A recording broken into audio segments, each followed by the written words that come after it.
எல்லாருக்கும் காலை வணக்கத்தை தெரிவித்துக் கொள்கிறோம். இருக்கிற எங்களுடைய மதிப்புக்குரிய சைவ குழுக்கள் ஐயா சார்பிலும் இருக்கிற பெரியவர்கள் இருக்கிற மக்கள் சார்பில் எல்லோருக்கும் காலை வணக்கத்தை கூறி நிற்கிறோம். எங்களுடைய மக்களை அழிக்கின்ற செயல்களிலே மும்முரமாக ஈடுபட்டு கொண்டிருக்கின்ற மாறி மாறி வருகின்ற அரசாங்கத்திற்கு மீண்டுமாய் ஒரு செய்தி அனுப்புவமாக இந்த இடத்துல கூடியிருக்கிறோம்.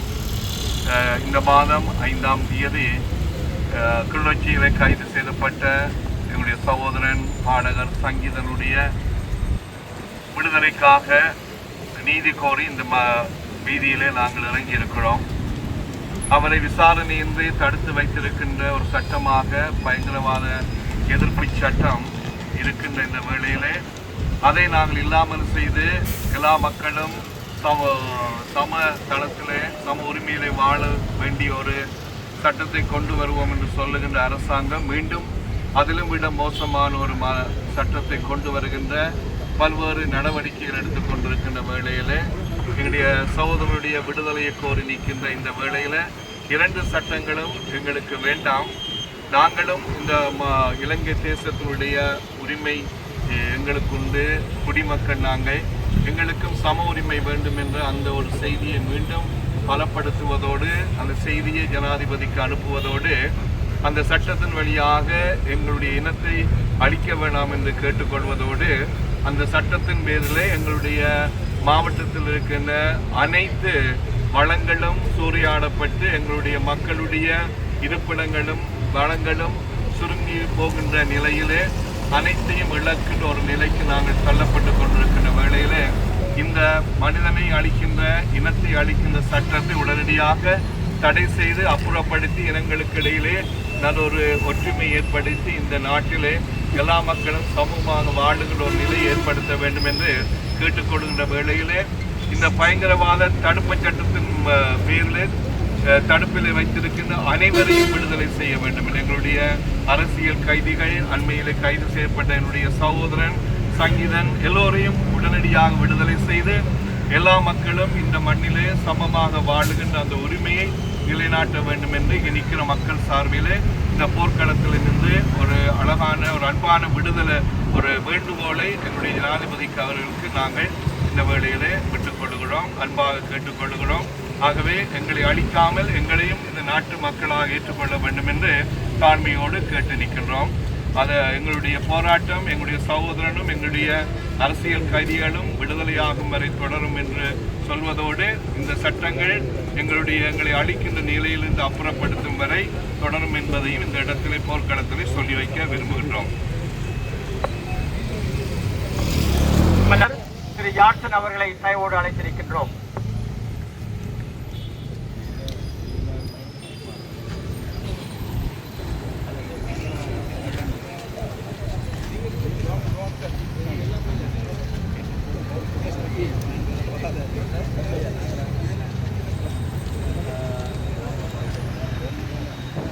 இந்த இடத்தில் ஒரே குரலாகவும் ஒரே செய்தியாகவும் சொல்வதற்காக பயங்கரவாத தடை சட்டம் இந்த சமூகத்திற்கும் மனித குலத்திற்கும் எதிரான ஒன்று, இதை நாங்கள் வேண்டாம் என்ற ஒரே குரலில் சொல்வதற்காகவும் நீண்ட காலமாக எமது இளைஞர்கள் இந்த பயங்கரவாத தடை சட்டத்தினால் பல்வேறு துன்பங்களை அனுபவித்து அவர்களுடைய வாழ்க்கை எதிர்காலத்தை முழுதாக அளிக்கப்பட்ட ஒரு இந்த சட்டம் சர்வதேச நியமங்கள் சர்வதேச சட்டங்களை தாங்கி இருக்கவில்லை என்பதை உள்நாட்டு சட்ட வல்லுநர் வகையில் அரசை பாதுகாப்பதற்காக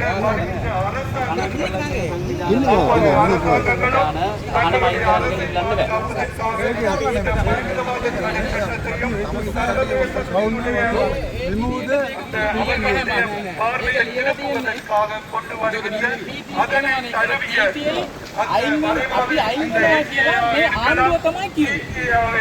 අධිකරු ජනාධිපතිතුමා පිළිච්චෙන් කිව්වා කන්නාරම් මෙතනින් කිව්වා අන්න මේකයි ලියලා තියෙන්නේ අපේ ආසාවට අපේ කැමැත්තට අපි මොනව කියන්නේ නැහැ අපේ ජනාධිපතිතුමා කියපු කතාව තමයි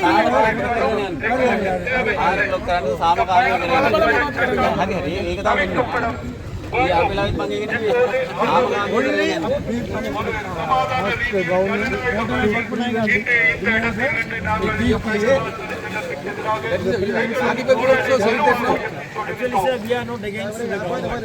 So humble request to our His Excellency President to stop this.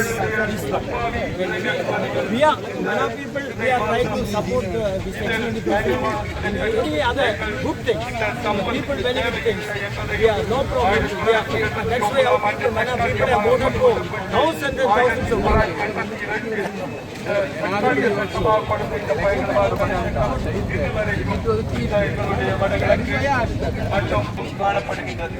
இந்த அரசாங்கமே தங்களுடைய தேர்தல் காலத்தில் இந்த பயங்கரவாத தடை சட்டத்தை நீக்குவதாக வாக்குறுதி அளித்தவர்கள் இந்த பயங்கரவாத தடை சட்டத்தை பாதுகாத்து வருவது என்பது வேடிக்கையாகவும் நகைப்பாகவும் இருக்கின்ற ஒரு விஷயமாக பார்க்கப்படுகின்றது.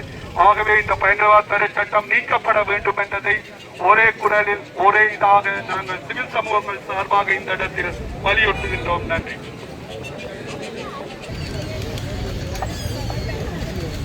அனைவருக்கும் வணக்கம்.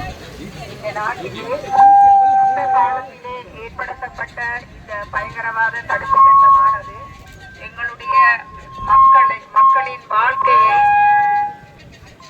சின்னாபின்னமாக சொல்ல வேண்டும். காரணம், இந்த காலத்திலே எங்களுடைய இந்த பயங்கரவாத தடுப்பு சட்டமானது மக்களை வீணாக தடுப்பு காவலில் வைத்து அவர்கள் மிகவும் துன்புறுத்தப்பட்டு மற்றும் அவர்கள் தங்களுடைய வாழ்க்கையை தொலைத்து நோயாளிகளாக ஆக்கப்பட்டது மட்டுமல்லாமல் நிறைய பேர் உயிரையும் மாற்றியிருக்கின்றார்கள். இருந்த போதிலும் இந்த நாட்டிலே வருகின்ற ஒவ்வொரு அரசும் புதிய பயங்கரவாதத்தை என்ற வகையிலே புதிய சட்டங்களை இங்கே கொண்டு வருவதன் மூலம் இங்கே இருக்கின்ற சிறுபான்மையை, குறிப்பாக சிறுபான்மை இனத்தினரை குறிவைக்கும் வகையில் இந்த சட்டங்கள் உருவாக்கப்பட்டுக் கொண்டு வருகின்றது. அது மட்டுமல்லாமல் அண்மையில் கூட எங்களுடைய பாடகர்கள் இதன் மூலம் அவர் கூட நிறைய மன உளைச்சலை அனுபவித்துக் கொண்டிருக்கிறார்கள். இன்றைக்கு யுத்தத்தை நாங்கள் எடுத்துக்கொண்டோமானால் எங்களுடைய மக்கள் தங்களுடைய வாழ்க்கையை துளைத்திருக்கின்றார்கள், தங்களுடைய சுய கௌரவத்தை துளைத்திருக்கின்றார்கள், தங்களுடைய உடைமைகளை துளைத்திருக்கின்றார்கள், தங்களுடைய உறவுகளை இழந்திருக்கின்றார்கள்.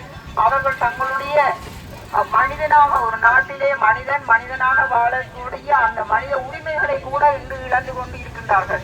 இன்றைக்கு நாங்கள் யுத்தம் நடந்து 17 வருடங்கள் ஆன போதிலும் ஒரு நல்லிணக்கத்தை நோக்கி பயணிக்கின்ற இந்த காலத்திலே இந்த தடுப்பு, அதாவது பயங்கரவாத தடுப்பு சட்டமானது எங்களுடைய மக்களை இன்னுமே குறிவைத்து தாக்கிக் கொண்டிருக்கின்றது. எனவே இந்த நாட்டின் அரசிலே நான் பகிரங்கமாக ஒரு வேண்டுகோளை விடுக்கின்றேன்.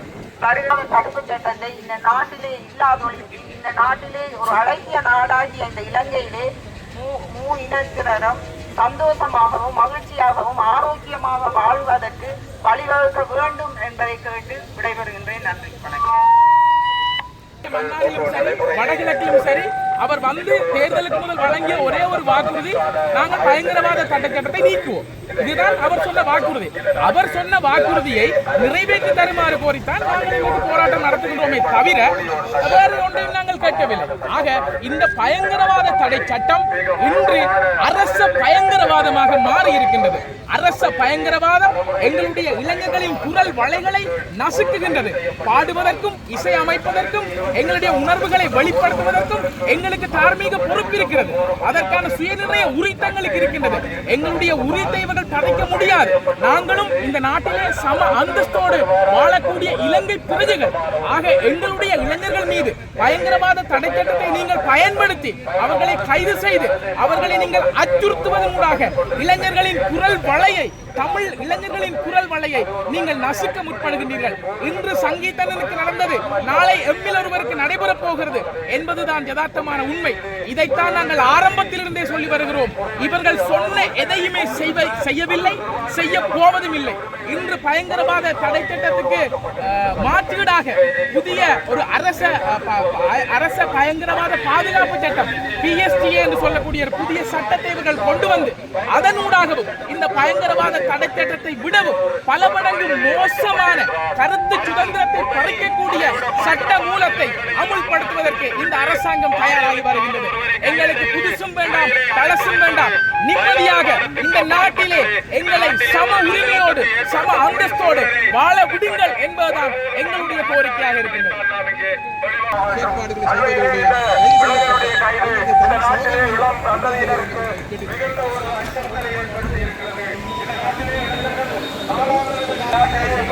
சுதந்திரங்கள் இல்லை, மேற்குலகத்திலே இருக்கின்ற சுதந்திரங்களை அவர்கள் நாடுவதற்கு மிகவும் பிரதானமான காரணம். இப்படியான நிலைமைகளை மாற்றி அமைத்து இந்த நாட்டிலே சட்டங்களை அனைவருக்கும் சமமான நீதியை வழங்கக்கூடிய ஒரு சட்டம் இங்கு வரும் வரைக்கும் நாம் இந்த சிறுபான்மை மக்களாகிய நாம் வீதிகளிலே போராட்டங்களிலும் ஆர்ப்பாட்டங்களிலும் ஈடுபடுவதுதான் இந்த நாட்டின் இறையாண்மை என்றால் ஏன் இந்த அரசாங்கம் சட்டத்தை மாற்ற முடியாது?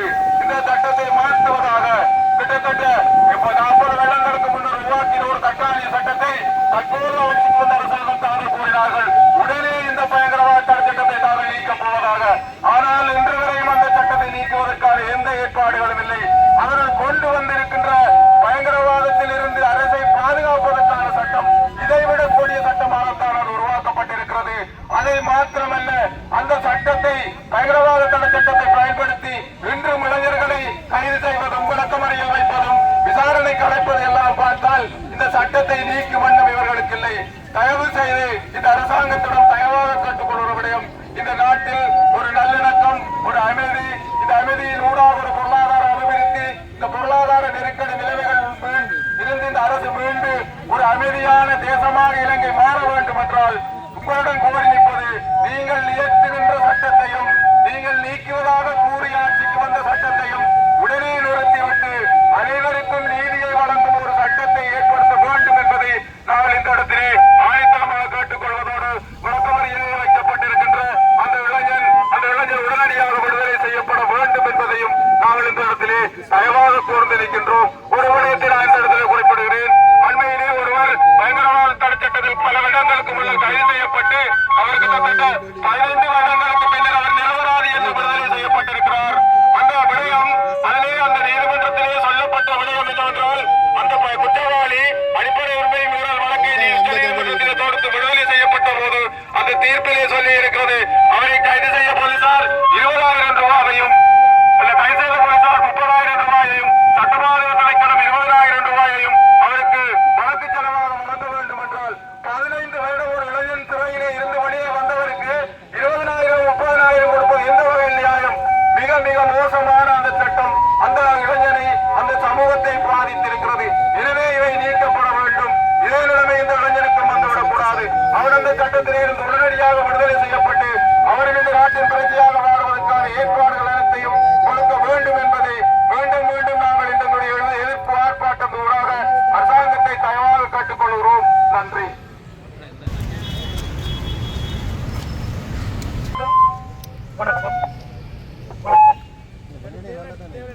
இன்றைய தினம் நாங்கள் முக்கிய விடயமாக எங்களுடைய கலைஞர் ஒருவர் இன்றைய தினம் பயங்கரவாத தடை சட்டத்தின் கீழ் கைது செய்யப்பட்டு தற்பொழுது விளக்கமறியலில் வைக்கப்பட்டுள்ளார். குறித்த அந்த இளைஞன், அந்த கலைஞர் பயங்கரவாத தடை சட்டத்தின் கீழ் கைது செய்ததற்காக நாங்கள் முதலிலே எங்களுடைய கண்டனத்தை தெரிவித்துக் கொள்கின்றோம். நாங்கள் ஆரம்பத்தில் இருந்து இன்று வரை அரசாங்கத்திடமும் சர்வதேசத்திடமும் வலியுறுத்துகின்ற ஒரே விடயம், பயங்கரவாதம் இல்லாத இந்த நாட்டிலே, பயங்கரவாதத்தை ஒழித்துவிட்டோம் என்று கூறுகின்ற இந்த நாட்டிலே இந்த பயங்கரவாத சட்டம் தேவையில்லை. இந்த பயங்கரவாத சட்டத்தினை உடனடியாக நீக்குமாறு எங்களுடைய வலியுறுத்தலாக இருக்கின்றது. அந்த அடிப்படையிலே இந்த காலம் அரசாங்கமானது தேர்தலின் போது ஆட்சிக்கு வருவதற்கு முன்னர் தாங்கள் பயங்கரவாத தடை சட்டத்தினை நீக்குவோம் என்ற வாக்குறுதியினை மக்களிலே முன்வைத்து சிறுபான்மை மக்களுடைய அபிலாஷங்களை பெற்று சிறுபான்மை மக்களுடைய வாக்குகளையும் பெற்று ஆட்சிக்கு வந்தது. ஆனால் அந்த அரசாங்கமானது தற்பொழுது இந்த பயங்கரவாத தடை சட்டத்தினை பயன்படுத்தி இந்த கலைஞனை கைது செய்து விளக்கமறியலில் வைத்திருப்பது தற்பொழுது தமிழ் பேசுகின்ற சமூகத்திலே அரசாங்கத்தின் மேல் உள்ள இந்த நம்பிக்கையானது தற்பொழுது இல்லாமல் போயுள்ளது. அது மாத்திரமல்ல, பயங்கரவாத தடை சட்டமானது ஒரு சாதாரணமாக ஒரு குற்றவியல் வழக்குகளை கையாள்வதற்கு சாதாரண சட்டமானது இருக்கின்ற சந்தர்ப்பத்திலே இந்த பயங்கரவாத சட்டத்தை கொண்டு இரும்பு கரம் கொண்டு எங்களுடைய அடிப்படை மனித உரிமை மீறலுக்கு எதிராக செயற்படுகின்ற இந்த சட்டத்தை நாங்கள் வன்மையாக கண்டிக்கின்றோம்.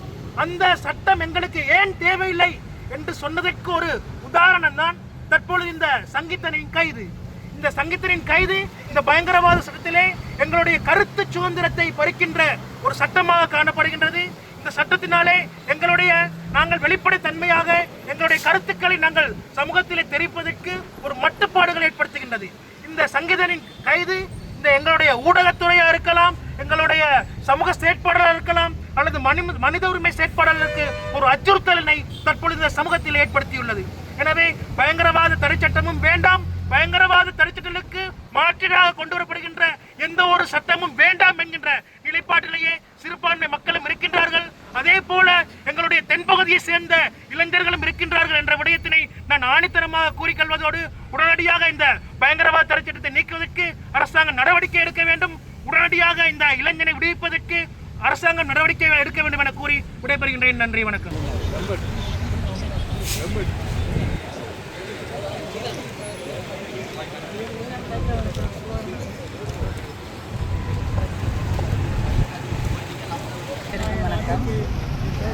மன்னார் மாவட்டத்தில் சங்கீதனுக்காக போராட்டம் நடந்து கொண்டிருக்குது. பயங்கரவாத தடுப்பு சட்டத்தின் கீழ் பிடிச்சதுன்னு சொல்லி எங்களோட நாட்டில் பயங்கரவாதத்தை ஒழிச்சு போட்டோம்னு சொல்லி இலங்கை ராணுவம் 16 வருஷத்துக்கு முன்னுக்கு சொல்லி பால்ச்சோரெல்லாம் உண்டு மகிழ்ந்து சிங்கள இடத்துல பெரிய சந்தோஷம் கொண்டாடினது. அப்போ பயங்கரவாத சட்டம் நாங்கள் என்னத்துக்காக வேணாம்னு சொன்னதை இப்போ எங்களோட மக்கள் இருந்தாலும் சரி மற்ற மக்கள் இருந்தாலும் சரி அறிஞ்சு கொள்ளுங்கள். என்ன சொன்னால் எத்தனையோ போராட்டங்கள் எத்தனையோ ஆர்ப்பாட்டங்கள் எல்லாம் செய்து நாங்கள் இந்த பயங்கரவாத சட்டம் எங்களுக்கு வேண்டாம்னு சொல்லி, ஏனென்றால் எங்களுக்கு இந்த சட்டத்தினால பின்னுக்கு ஒரு பிரச்சனை வரும்னு சொல்லி தான் நாங்கள் வேணாமன்ட்டு இவ்வளோ போராட்டம் செய்து நாங்கள் இன்றைக்கு ஒரு 20-22 வயசு பொடிகள் பாட்டு படித்ததுக்காக பயங்கரவாத தடை சட்டத்தில் கொண்டே நீங்கள் அடைச்சி வச்சிருக்கிறீங்க. ஒரு நாடு ஒரு மக்கள்னு சொல்கிறீங்க. அப்போ இந்த நாட்டில் 2 சட்டம், தமிழனுக்கு ஒரு சட்டம், சிங்களவனுக்கு ஒரு சட்டம். என்ன 22-23 வயசு பொடியன் பாட்டு படித்த பொடியனை நீங்கள் சிறையில் வச்சிருக்கிறீங்க. 65-70 வயசு பாலியல் குற்றத்துக்கு பிடிச்சால வெளியால் விட்டுருக்குறீங்க. இது என்ன நியாயம் நீதியும் இந்த நாட்டில் நடக்குது? காணாமல் போன பிள்ளைகளுக்கு எந்த விதமான ஒரு பதிலும் இல்லை. அரசாங்கம் இப்போ வந்த அரசாங்கம் என்ன சொல்லி கொண்டு வந்தது? பயங்கரவாத சட்டத்தை நாங்கள் எடுப்போம், காணாமல் போன பிள்ளைகளுக்கு ஒரு பதில் தருவோம் என்று எத்தனையோ வாக்களை கொடுத்துதான் இந்த அரசாங்கம் வந்து இன்றைக்கு உங்களோட புத்திகளையும் உங்களோட செயல்பாடுகளையும் காட்டி கொண்டிருக்கிறீங்க. இப்போ பழையபடி இளைஞர்களை யுவதிகளை வச்சிருக்கிறது பயமாயிருச்சு. போன முறை வெள்ளம் வாங்கி அவ்வளோ பிள்ளைகளையும் கடத்திட்டீங்க. இப்போ பாட்டு படித்ததுக்காக ஒவ்வொரு பிள்ளைகளையும் கடத்துறீங்களோ, ஒவ்வொரு பிள்ளைகளோட கையெல்லாம் இப்போ ஃபோன் இருக்குது. தங்களோட உணர்ச்சிகளை ஏதோ ஒரு வழியில் அவங்க வெளிக்காட்டத்தான் போகிறாங்க. அதுக்காக நீங்கள் பிடிச்சி கொண்டே அடைப்பியா? அரசியல் கைதி என்று எத்தனையோ அரசியல் கைதிகள் இன்றைக்கு மறிகளில் இருக்குதல். 32 வருஷம் 33 வருஷமாக இருக்குதல். அதுகளுக்கு ஒரு பதில் சொல்ல இல்லை. அப்போ உங்களோட அரசியல் உங்களோட லாபத்துக்கு நீங்கள் எதையும் செய்து கொண்டு போவீங்க. நாங்கள் இப்படியே இந்த காலமும் ஆர்ப்பாட்டத்தையும் போராட்டத்தையும் செய்து கொண்டு நடு ரோட்டில் நிற்க வேண்டும். அதுதானே நீங்கள் ஆசைப்படுறீங்க. ஒவ்வொரு முறையும் ஒவ்வொரு அரசாங்கத்துக்கும் விரைக்கல நாங்கள் என்ன எதிர்பார்ப்போம்? எங்களுக்கு ஒரு நியாயமான ஒரு தீர்வு கிடைக்கும், எங்களுக்கு ஒரு என்னவோ எங்களுக்கு கிடைக்கும்னு சொல்லி தான் உங்களை நாங்கள் கொண்டு வந்த உடனே நீங்கள் மலமலன்ட்டு உங்களோட புத்தி உங்களோட இந்த சிங்கள புத்தியை தான் நீங்கள் காட்டுறீங்க. வேறு ஒரு புத்தியை நீங்கள் காட்ட இல்லை.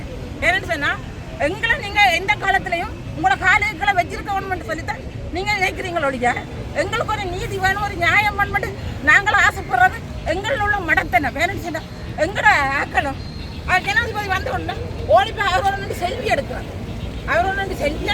அவற்றை கையை பிடிக்கிறது, அவற்றை காலை பிடிக்கிறது.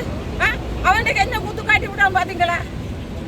இந்த 22-23 வயசு பொடிக்கனை கொண்டு போய் போட்டு வச்சுக்கிறாங்க. இது எத்தனை வருஷத்துக்கு விடுவாங்களேன்ட்டு யார் எதிர்பார்க்கறது? இனி இருக்கிற பிள்ளைகள் கைகளில் போன் வச்சிருக்கிற பிள்ளைகள் ஒன்றும் வாய் திறந்து கதைக்காதீங்க. கதைச்சிங்களோ உங்களை கொண்டு உள்ளுக்கு வச்சிருப்பாங்க. அதனால நீங்கள் இன்னும் பயந்து தான் நான் ஜீவிக்க வேணுமென்றதை நாங்கள் பயந்து தான் இருக்க வேண்டும். எந்த அரசாங்கம் வந்தாலும் தமிழனுக்கு ஒரு தீர்வு கிடைக்க போகிறதும் இல்லை, தமிழனுக்கு ஒரு நீதி கிடைக்க போகிறதும் இல்லை, தமிழனுக்கு ஒரு உரிமை கிடைக்க போகிறதும் இல்லை.